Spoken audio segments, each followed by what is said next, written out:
All right, time for another comic review, and it's another book from the Marvel Hall that Chris sent me. Chris, thank you once again. And we're going to be talking about The Incredible Hulk, War Devils.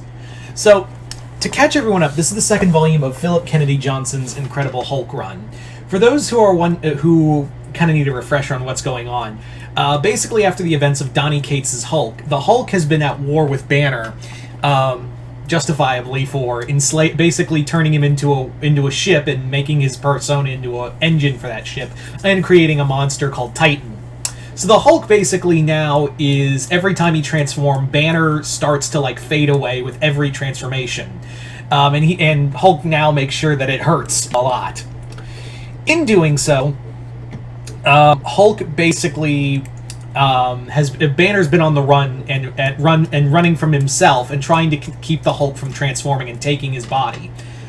However, there is a bit of a problem with this new being called the Mother of Horrors being waking up now that the Green Door is closed, and Hulk is now, along with a young girl he encounters, Banner, Hulk, and the girl are now targeted by the Mother of Horrors and these unstoppable monsters that come their way everywhere they go. So, there you go. So this volume follows that, and it's basically two different three-part stories that are, it feels like classic Hulk, where Hulk just ends up in some part of the U.S., and now shit has gone wild, and shenanigans happen. That's the thing, is that's basically your classic Hulk story, is that Hulk goes somewhere, shit goes sideways, Hulk moves on to the next story. It feels so Hulk, but at the same time, it really also encapsulates the alley. It feels like a nice complementary piece to both, I think, Donny Cates' short-lived run and, more importantly, Al Ewing's Immortal Hulk run. Admittedly, Philip Kennedy Johnson and, to an extent, Cates had big shoes to fill. They basically had big shoes to fill, considering that they basically had to compete with arguably one of the best Hulk runs in decades. So the first half deals with Hulk and I think the girl's name Charlie. They basically end up in a small town outside of on the Mexican border, where they encounter a demon who's been feeding off the local townspeople, but it is protected by a Ghost Rider, not Danny or Johnny or any known Ghost Rider. It's basically a Ghost Rider that was a former soldier who was brought back by something else in order to protect his nephew, the Ghost Rider's nephew.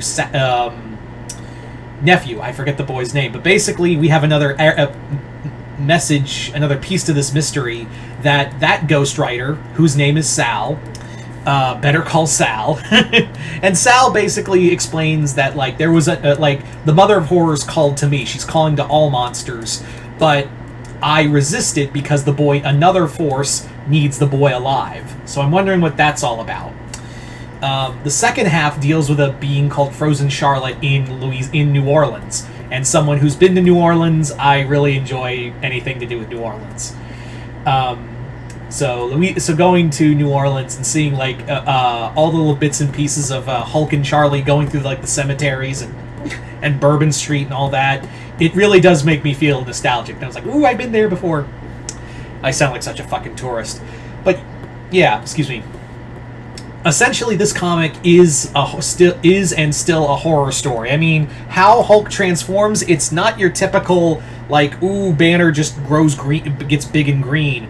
The Hulk makes sure that every time he transforms, it hurts. I don't know if I can show you that. It's pretty gory. The Hulk rips out. It's almost like a werewolf, the werewolf transformations I don't like, where it's essentially just ripping out of the skin. But it is a horror comic, so yeah. Charlie's a fun compatriot for Banner and Hulk, where she basically is trying to... she loves superheroes after her father abused her and murdered her brother. It's pretty dark. It's I think I talked a bit about it in Volume 1. But yeah. she's trying to see like a world of, like she still believes in like heroes, and the Hulk's like, I'm not a hero and you're just gonna get hurt from it. hurt by me like everyone else. And I'm not going to say how that part ends, but it definitely like is going to be a big part in the next volume, I believe. Anyway, so yeah, the comic continues to be a great horror story.